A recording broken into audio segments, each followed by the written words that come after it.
بسم الله الرحمن الرحيم. الحمد لله رب العالمين، وأتم الصلاة وأفضل التسليم على سيد الأولين والآخرين سيدنا ونبينا محمد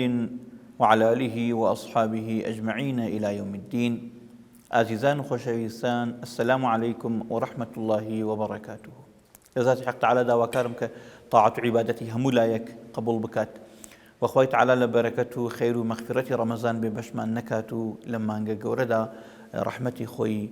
وليزمي باراني بركتي خوي بسر دلماندا بباريني. لا چوارمين حلقي برنامج مباركي سلوك لما انجا مباركة ديسان هاتي نوا خزمتان إن شاء الله. برنامجنا ببيته خير أول بوخم دعاء وبو همو خوشكو برايانك ريجي أم شاشة تلفزيون وإما أبينا. لا حلقي بيشوا لواني بيشوا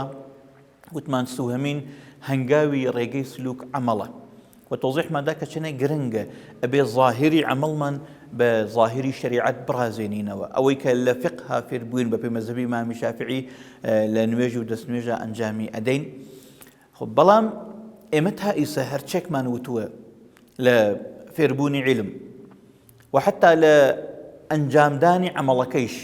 لويك بروين بظاهري شريعة عملي خمان برازينين هشتا أصلي مشكو روحي بابتا كمان باس نكردوه چونك اويك اروين توبة اكين نيت اكين بين اويك اروين علم فير ابين اويك اروين فقه فير ابين واويك اروين برطبقي او فقه ظاهري عبادتا كمان ارازيني نوا تواوي امانة بو حزور بيت وحزور مقصدكية إخلاص لعمله وحزور لطاعته مغزو روح هدفي نهائي لو كاريك إيما إيكين زور جار ألين بو إيما لنواجه حزور مانية بو كاتك من أروما لنواجه ناتوانم أو حزور قولة وأو بيواندية محكمة لقل ذاتي حق تعالى دا دروس بكم چونك شايد إيما زور دقت ما نكردو بوي كتشون أم حزورة بدس بينين وچون دسي پی بکەین وچون پی بگەین وچون درجەی پێ بدەین. لێرەدا ئەم هەوێ مقدارە متوجهی ڕۆحی عیبادەت ببین. بۆ یەوتم لە فقها بڕۆین فقه فێر ببین بە پێی مەذهبی شافعی ئەو جۆرەی دەستنوێژ بگرین ئەو جۆرەی نوێژ بخوێنین. ئیتر وتمان لەوە شەڕ ناکەین لێرەدا چونکە ئەمە کاری ئینسانی عاقڵ نییە لەسەر شتێک کە فقط وسیلەیەکە شەڕ بکات شەڕ بنێتەوە. نا بۆ منزڵە ئەسڵیەکە بو هدفك كحزور دركي معناه قول عباداته بعلويات دقتي خمان بدين وانرجي وزي خمان هل بقرين بو إيرا حزوري نويج أزانن كيدس بأكات وإنسان أتواني معناه باطني عبادات بدس بيني بوشي أو معناه باطنية مهمة أزانن إما مصر من خم عرزكم 20 صالة نويج أخوينم بلام أو حست تايبتك أشي نويج عبادات بمني بداهش تاني داوا أو نوري رحمة عبادتك أشياء بمقريش تاني قرتوهم أو رنگ دانوي كنويش أشياء لسلوكي جيان ما رنگ بداتو نيداوتو بو چونك من دقتم بفورمي عبادت كردوه بظاهري عبادت كردوه بلام هيج وقته ريقم نبردوه تناو باطني عبادتك وأم عبادته چم مانايكي تدايبو من چي بمن أنويني چي بمن فير أكاد أجر مروف بتواني ما هو هيك دريج لجياني دا لاني كم تل روش بردوام بحزور نويج بخويني لنويجا لحزوري ذاتي حق تعالى دابت دوي او كهاتوا ظاهري عبادتك رازانتوا تو بالشريعه لبيانا وسطاوه بلكو تيكو شاوه كباطني عبادتي شي برازيني توا بحزور وبوي لحزوري ذاتي حق تعالى دا نويج بخويني باور بكن إمكاني نية بهيج جورنا كريه تولاني كم تشل روش بحزور عبادت بكي بلان دواش الروجة قبلي أم نويجة هيج هستيكي لمن دا دروس نكردوه هيج قران كاريكي للدرون ولا دلي من دا بمن بخشي ونا ناكريه كواتا تشي بكي هنقاوي أوية كاتك دس أكي بنويج دس مكا بحزور أو حزور بدسناي كاتجركت بلي الله أكبر بسم الله الرحمن الرحيم الحمد لله رب العالمين وجركت حزور بيا بكي بلام أبشري ناميني زور ضعيفة شون كتو زور درنگ دست بكردوا حزوري نويج لحي على الصلاة بانغا دس بأكاد كاتك مؤذن الله حي على الصلاة أدي ورن بونويش سنة منو تولو كتاب لينشي لا حول ولا قوة إلا بالله لا حول ولا قوة إلا بالله ما نيشي لكاتك كمؤذن خريك الله حي على الصلاة منك الله لا حول ولا قوة إلا بالله يعني أوا تصور أكم كاتك مؤذن الله حي على الصلاة منيش قرك ما هصمو يتر بانغ مكا خوي تعالى بانغ مكا أبو حزور قرك ما بروم هر لأولين هنقاوا الله لا حول ولا قوة إلا بالله يا ربي أو هاتم وأم هوي بين بو حزوريتو بلام هيش حول قوتها كمني كاتك مؤذن الله حي على الصلاة تولا مالوي تولا ريقاي مزقوتاي يا لخدي مزقوتاي يا لدكانكتاي وقت الله لا حول ولا قوة إلا بالله هروا بسر زمانه ميلي وبيبا بيري لنا كيتو بلكو بزانه أولويا إعلامك بذاتي حق تعالى يا ربي من هيش قدرتك مني قرك ما بين بولايتوها بلام لا حول ولا قوة إلا بالله أروم دسني جكرم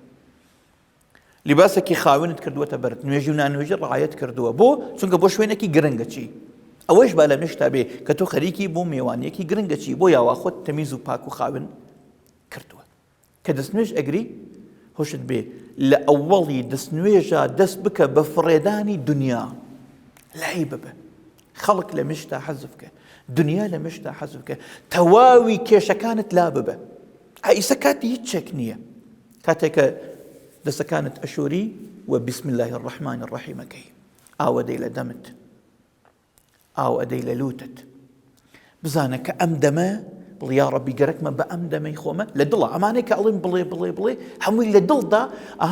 قرك ما برلا نويجكت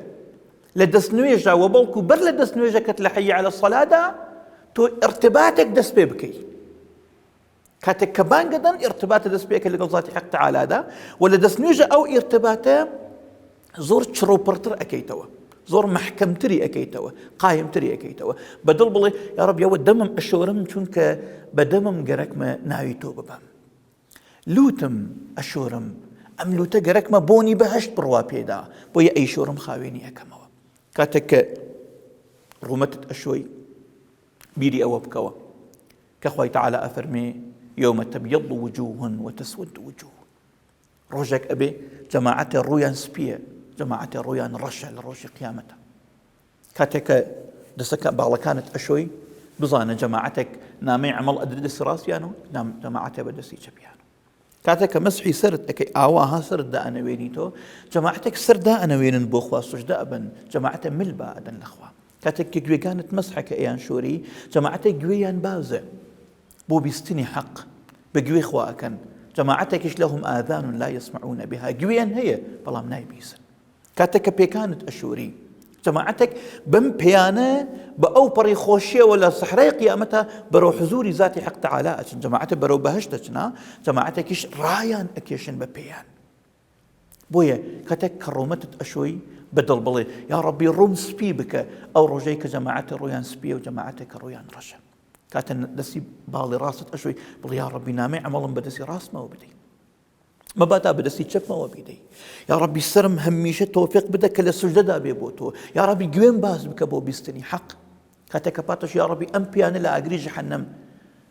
بباريزة يا ربي توفيق بدا بمبيان برو لايتو بيم سلوك بكم وريقي لايتو هاتن ببيوم كاتت دسنيج التواوكر بسنة الظاهرية كانوا نعم نكفى قد بوانوا أمجار لقل أويشا باطني خوتة رازان دوتو برو قبلة أوستي أو دست أجيري شور أو أشوري وبيغمري صلى الله عليه وسلم أفرمي تك جناحة كانت أشوري خليك جناحة كانت أوري وأشهد أن لا إله إلا الله وحده لا شريك له وأشهد أن محمدا عبده ورسوله اللهم اجعلني من التوابين واجعلني من المتطهرين سبحانك اللهم وبحمدك أستغفرك وأتوب إليك وأني أما دعاي دسنميجة لو كاتك أم دعاء أخويني يا ربي ومن لباسي خاوين مكرده برم لا شم خاوين كردوا دسنويج مقرت خم خاوين كردوا ظاهر مخاوين كردوا بلام أم درون زور بيسة بربرة لقسوتي معصية بربرة لقسوتي جناح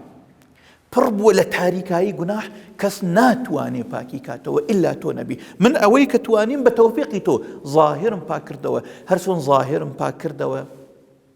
بتوفيقي تو يا ربي خد باطني شمباك بكوا بنبيرو كوا برونا مسكوت كاتك رويها بي راست أني تناوى بيري بيغمر بكرو صلى الله عليه وسلم لبر سنتي أو بي راست أخيتا بيشوا وأرويت يتناو مزقوتك شوينك آوا مالي خوا دي قد بك مالي خوا يعني مالي خوا هبو مالي هركسك أشي ببي جيجو مقامي أو كسمالك أبو توقر مالي خوا شوي آوا إلى الله وكو بيغمر فرمي صلى الله عليه وسلم بنا أبيت أخوا علي ري لناو مالي خوا داي لكس مترسة لمالي خوا داي لهيج كس مترسة هكا برايك أترسي بنابريك وقت ولاتك يزلهيس كلبي بنابري بيادا ناترسي هاتي تناو أمالة مترسة ولي قرنتر له هاتي تناو أمالة هيتشك غيري خاون مالك مين لقل خوتا حمو غيري خاون مالك غيري ذاتي الله لدركي مزقوتا مين ناو لو دي ودا ابني أقل لماله ولا سربر مالكي هيتشك غيري خوامين سربر مالك كاتك قامت ألين الله أكبر الله أكبر أشهد أن لا إله إلا الله لشوينا كان جوان دي قد بك محليكي قوري حزوري توه كاتك أو كسا قامت الله ياخد الله قد قامت الصلاة قد قامت الصلاة يعني هستوى أو قيامي نويجة هستوى قيامة بروبو حزوري ذاتي حق تعالى دي قدك روجيكي تري دقيقا أو بانقت أكن قيام نية قيامته ألين فلانة كسي كري فلانة كس هل ستبروا أبو خزمة ذاتي حق تعالى أبو حزوري إخوة ليش بو حزوري إخوة أهوت من سلوك تشيه أو يسبرن بو حزوري إخوة تقد بك جوان هاي السلوك الآن عم ظن الآن السلوك داجين رجك وبانج من أكن بولا ذاتي حق تعالى ولي قد قامت الصلاة يا ربي ومن باختياري خم هرشن بتوفيقي تو ودواي بحثك إنك بزرنجي خمان بلا ما يسب باختياري خم وبتوفيقي تو ومن هاتم بو حزوري تو بلا شيء بر لجناحه بدلا بر لقسوته بمشكك بر لغفلته بلا شيء ناتوانه بعبدك ضعيف أو قد قامت الصلاة لو كاتا هل استيتكات لي كم بجواني دي قد بك كألين قد قامت الصلاة هستن بو حضوري ذاتي حق تعالى وكاتك الله أكبر كبدل نيتيري لا الله أكبر علماء ظاهر وباطن هردو كان ألين أشي دلت حازر به بدل بلينيتهم هي نيجي نيورو بجماعته كم بوخوا مثلا الله أكبر وكو إمام الشافعي فرمي الله أكبر يعني حمو دنيا بخبشتي قوي الله أكبر يا ربي أو من هات محزوريته أهلي ربد واو هوشد بي صعيبك تواوي ساتكاني لقل ذاتي حق تعالى دابي غافل أبي يكتب رميشكت أجيبو بازار بو مالو منال بو كيشا كان قيناك لقل أو فكرانه دا شرمك هيك وقت شرمك لقل واندا آرام بينا قراخ ديسان بقري وبو حزور اللي ردا تشنها مرتبية وبلقو هزاران بلي أتواني أقر حزور تنية تمركز تنية بو هنقابي أول لبيري كلمات حمدابة تصويري الحمد لله رب العالمين بين برشاوت أما حزور بينادها بس مشكت لغيري نويش السينة وبو إيه رجاله بلان دواتر برورة بيري معناه حمد الحمد لله رب العالمين حمد سباس بذاتي الله كبر وجده هندي عالمين و معاني سورة حمد أو سورتك إخواني معاني سورة ركوع كاتي أرويت الركوع يا رب الركوع يعني خشوع أو من بظاهر إظهار خشوع من كدواتهم بو خزمتيتو سجدة يا رب إخوايا من تويل منا وتخاك بو غيري تو بو كالسجدة نابم بو غيري تو من سرنا خوينم الآن من هاتو ما أو إعلام عبوديتي خوما كم أظلم يا رب من عبدي توم هر عبدكي توم من إنكاري توناك من العياذ بالله وأما توفيقي تو ولا السجدة حتى أتواني هرشمي خاو هدل تنقد بقو بدل لقل ذاتي خوي تعالى دا للسجدة قصي خود بك يا ربي من بزرنجي أيسنا هاتوم تويلمنا وتسر عرس خود توفيق الداوم هرشون توفيق الداوم وبي أوي خم داوا بكم إيمان تبي داوم أو خم داوا كم بداوا كاري خم بهشتيش بي بدا رضاياتي خوتش بي بدا خوتم بي بدا ولا نويجا قوي مدى لما لبيري معاني ذكر كتابه بلان أصل حزوره هر أوناك بزاني لقل ذاتي حق تعالى دا قصائكي آوادا صدقرتوه كاتك معانيك هي لشرعة في ربي لرا بكاريان بالله شرعة سنته آوادس بقري تقريبا لنزيكي ناوكا لسروي ناوك آوا سرد بوجي قصوش دكت برواني آوان نويج مكة نويج بملاو بولادا تواش نا تواشي جي قصوش دكت بك وأتواني شاي وشد بقنجيني وكو إمامنا وفرمي لا بأس به ويعني قريك ما بڵێم هەر ظاهرەکەیشت ئەشێ خاشع بێ لە سکوونەتا بێ لە ئارامشا بێ و بزانە ئاوا لە حزوری ذاتی حەق تەعالادا وەستاوی و قسە ئەکەی و دقت بکە وەخوای تەعالا ئەلعان دەنگی تۆ ئەبیسێ و ئەتبینێ نەک فەقەت بزانە تۆ لەگەڵ خوا قسە ئەکەی بزانە کە خوایش گوێی لە تۆ ئەبینێ لەو کاتەدا هەستێکی گەورە پیا ئەەکەی ئەم شتە ئەگەر تکرار بکەیتەوە بۆ چل ڕۆژ و بەڵکو بۆ چل هەفتە و بەڵکو بۆ چل مانگ و گەر خوا تۆفیق با بۆ چل ساڵیش تۆ هیچ وەختە ئیتر ضعف نایێنی ئەزانی خوا لەعان دەنگی بیستی لەگەڵ خوادا قسەت کرد نەوەڵا ئیمتحانی بکە شەوێک هەڵبسەوە لە سوژدەدا درێژە بدە بە سوژدەکەت لە سوژدەدا هەرچێک هەیە و نییە بدڵ لە بەذاتی حەق تەعالای بڵێ بزانی چه قدرەتێک لە پشتی تۆدایە بزانی چه قوتێک لە پشتی تۆدایە بزانی کە خوا وێڵی نەکردووی بزانی کە خوا گوێت بۆ ئەگرێ ئەمە و ئەم معانیە هەرچێک بۆتیێ لە مانای بەندەگی لە سوژدەدا لە نوێژە لەگەڵ خوای خۆتا ئێرتباط پیا بکە لەگەڵ خوای خۆدا پەیوەندی دروست بکە و قسەکانت بکە لە تەکتەکی ئەجزای نوێژە لە تەکتەکی ئەرکانی نوێژە لە هەڵسان و دانیشتنە لە هەموویانە هەمیشە الله ئەکبەر خوا گەورەترە لەو بیرانە کە تۆ ئەیان کەیتەوە بگەڕێەوە بۆ لای خوا الله ئەکبەر بگەڕێەوە بۆ لای خوا ئەگەر غافڵ بووی لە ڕکووعە لە سەمیع الله بگەڕێەوە لە سەمیع الله غافڵ بووی لە سوجدەدا بگەڕێەوە وسعی بکە هەتا ئەتوانی وتم شەڕمەکە لەناو معانی نوێژە لە معنای عبودیەتە لە معنای بەندەگیە لە معنای پەیوەندی لەگەڵ ذاتی حەق تەعالادا قسە بکە باوەڕ بکەن ئەگەر هەر مرۆڤێک هەر جۆرە کێشەیەکی ببێ بتوانێ ڕۆژە 5 جار لەگەڵ ذاتی حەق تەعالادا بە ئەو پەڕی بەندەگی و خلووس و خضوعی خۆیەوە لە خزمەتی ذاتی حەق تەعالادا قسە بکات زۆر عجایب ئەو کێشانە نایەژم حەل ئەبن ئەڵم لە بەرچاویە کەم ڕەنگە بن کێشەکان عزیەتی ناکەن ئەزانی خوایەک هەیە ئەزانی خوایەک پاڵپشتی ئەکات هەرچەند ئێمە ناڕۆین نوێژ بخوێنین تا کێشەکانمان حەل ببێ ناڕۆین نوێژ بخوێنین تا ڕزق و ڕۆزیمان بەرفراوان ببێ بەڵکو ئەڕۆین نوێژ ئەخوێنین چونکە خوا لێی داوا کردوین و لە نوێژیشە گفتگو ئەکەین تا نیازی بەندەگی خۆمان و نیازی عبودیەتی خۆمان لەبەر دەرگای ذاتی حەق تەعالادا ئیبراز بکەین ئەمە معنایەک لە معانی باڵتنی فقط نوێژە هەزار یەک جۆری تر معنا هەیە لە نوێژە کە ئەگەر بەسیطقەوە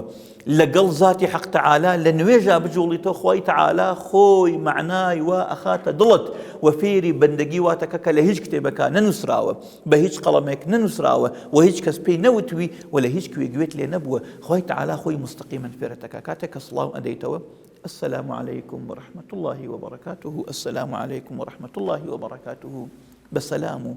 صلح هيمني وبقري وبنا ومسكوت لحزور ذاتي حق تعالى داوي حيفا العن دبارد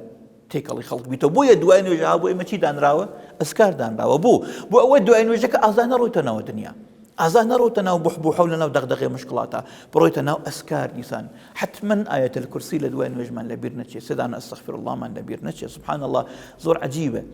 استغفر الله بو جناح بي واني انسان جناحك قال استغفر الله كتك نوجدك سيجار اشي بلي استغفر الله اخت طاعتت كردوه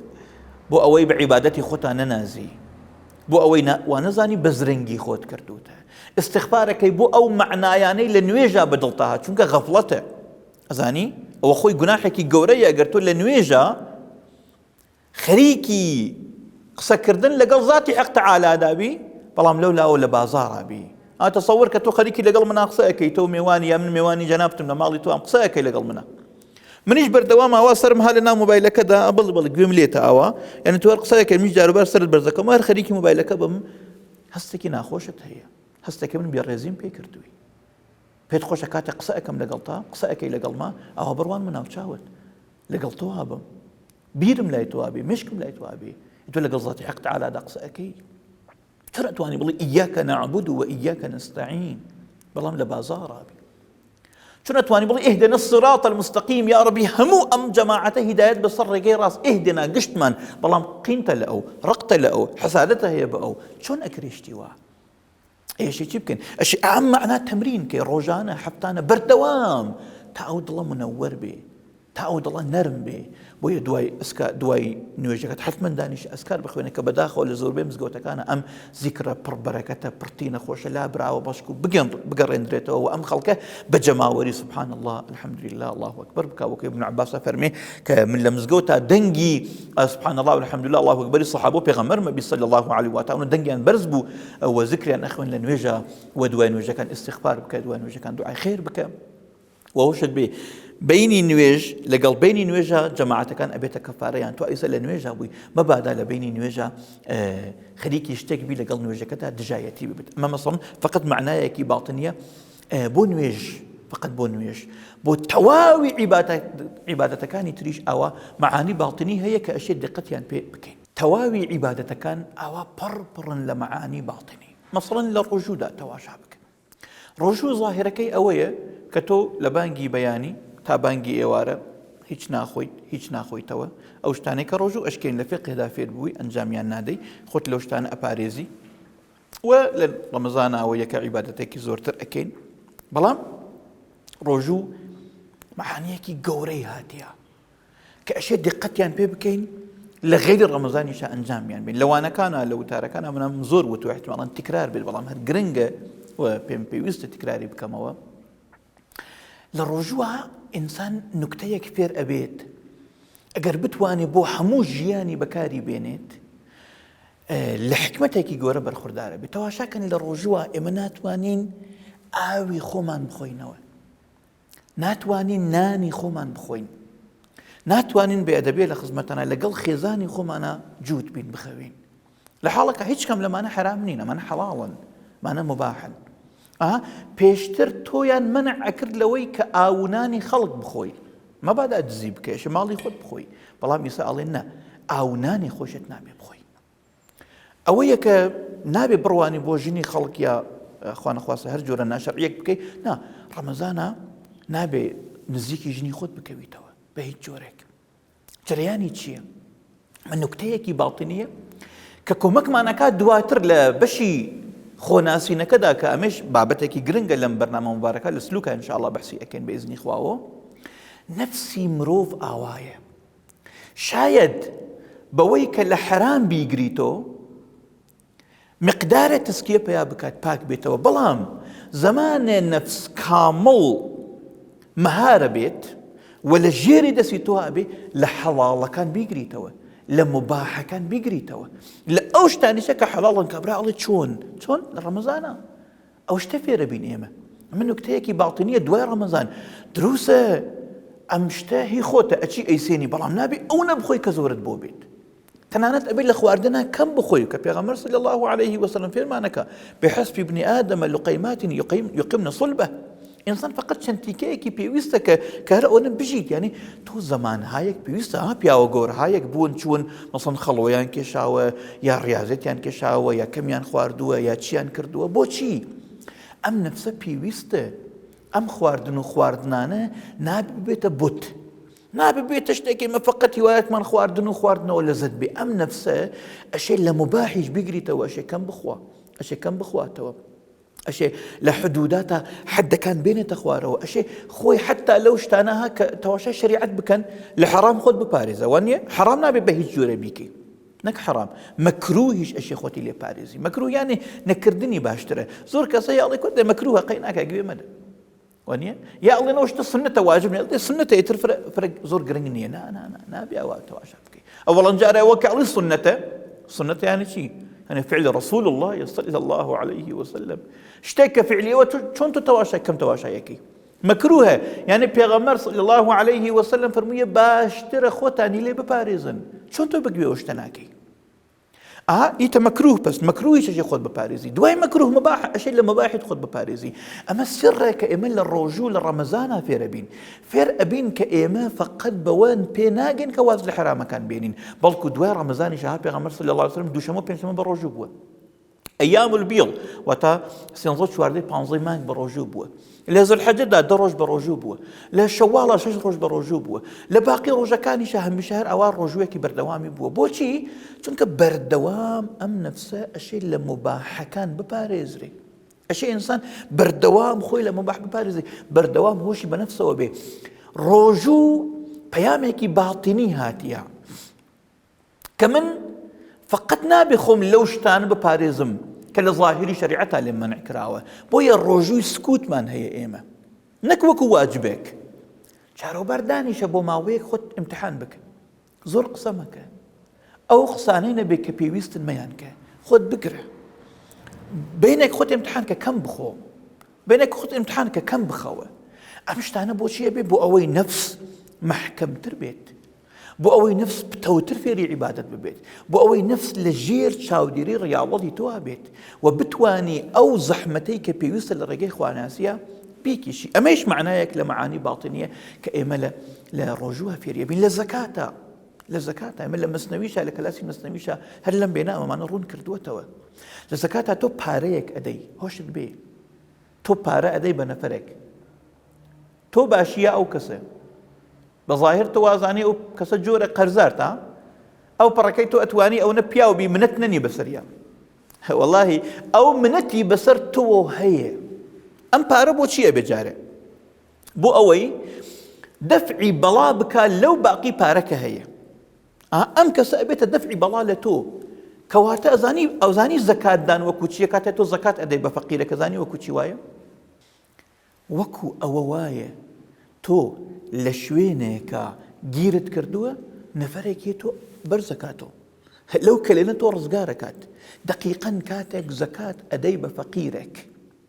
دقیقەن کاتێک زەکات ئەدەی بە فەقیرێک، وەکو ئەوە وایە تۆ لە کێشەیەکایە، لە کێشەیەکە تێکەوتووی نەفەرێک یێنێ، ئەو کێشە لە تۆ لا ئەبات، کەواتە تۆ قەرزاری ئەو فەقیریتە، ئەو قەرزاری تۆ نییە. ئەم پارەی تۆ نییە، دراوەتە دەستی تۆ. ولولا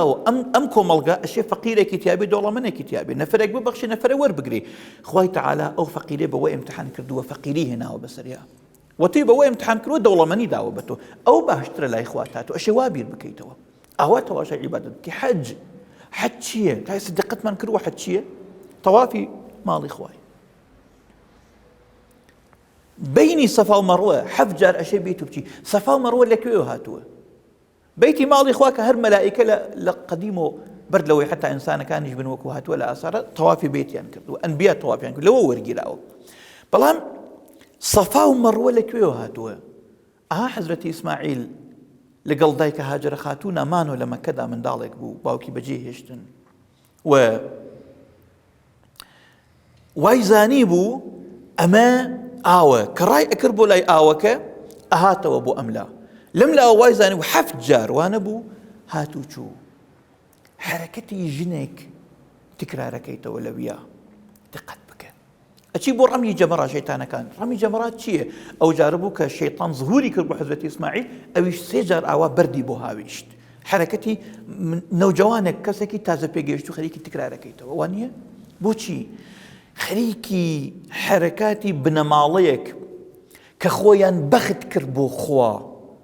لوياتو تكرار حاج تكرار كردنوي حركتي دايكك جنك كالريقي خوادا رازي وعبادة بكات حركتي رمي جمرات تكرار كردنوي حركتي من دارك كرازي لريقي خوادا سري ببرن كواته بو خواب با خوي تعالى بأبدي العالم دا أتياليته لحج إما فيري أو أبين لحج أفيري أو أبين همولي باسا كان دربين إحرامك رشروت فقير دولمند برد لوي برويبو قبر لردا أو إحرامك نبرت أو كفناك نبرت أمانة معاني باطني عبادات فيربوني أم معنايانا دقت كردني أم معنايانا بألين حزور يعني أويتو لذكري حق تعالى دابي أوي لبيري ذاتي حق تعالى دابي لبردمي ذاتي حق تعالى دا وسطابي وكو بنديك وبزاني تو بندي وأو خوايا أم بيواندية كدروس بو بندقي دس بيأكا بندقي كدروس بو